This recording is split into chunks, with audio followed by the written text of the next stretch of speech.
Hello বন্ধুরা, তো আজকে করব হচ্ছে সাদা আলুর তরকারি। তার জন্য আলু নিয়ে নিয়েছি, দুখানা টমেটো নিয়ে নিয়েছি, কাঁচা লঙ্কা তিনটে, কারণ ঝাল পরিমাণ মতো। এতে কিছু লাগে না, ঠিক আছে। আর শুকনো লঙ্কা ফোড়নের জন্য আর কালো জিরে নিয়ে নিয়েছি।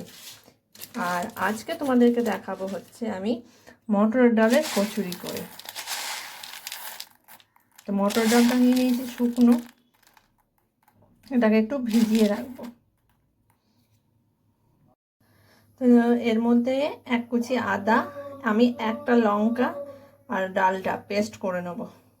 তো চলো মিক্সার গ্রাইন্ডারে আগে পেস্ট করে নিই। এই যে ডালটাকে পেস্ট করে নিয়েছি, এবার এটাকে কড়াইয়ে নেব, একটু ছাতুর সঙ্গে একটু লবণ, একটু তেল সব দিয়ে এটাকে পুরটাকে তৈরি করব।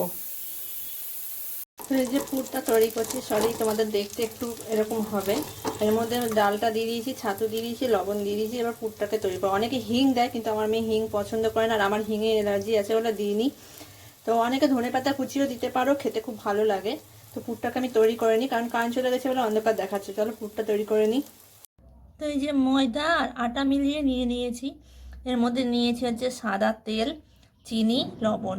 এবার মিশ্রণটাকে ঠিক করে মেখে পুরটা ভরবো। তো চলো আমি মিশ্রণটাকে মেখে নিই। আমি পুরোভাবে তোমাদের দেখাতে পারছি না, কারণ আমার ক্যামেরা ধরার মানুষ নেই, ওর জন্য আমি এইভাবে কেটে কেটে তোমাদের সঙ্গে শেয়ার করছি। এই যে আমার তৈরি হয়ে গেছে সাদা আলুর তরকারি।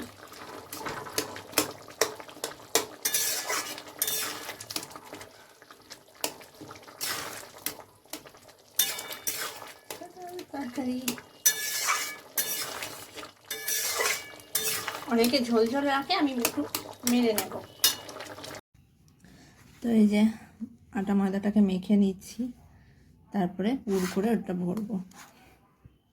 এই যে আটা মেখে মানে ময়দা মেখে লেচি করে নিচ্ছি, এবার ভরবো হচ্ছে পুর।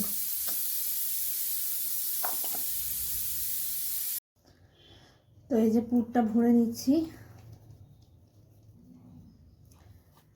পুরো অন্ধকার অন্ধকার দেখাচ্ছে জানি, যে পুরটা ভরে নিয়েছি। ভালো করে মুখটা কেটে দিতে হবে যাতে ফেটে না যায়, যে আমার কোনো জায়গাটা ফেটে যায়নি। তো এই করে করে আমি সব কটা করে নিই আসছি। যে এবার বেলে নিচ্ছি, আমার এই কটা বেলা কমপ্লিট হয়ে গেছে। তো এই যে বেলে নিই, তারপরে কড়াইটা গরম করে ভাজতে শুরু করব।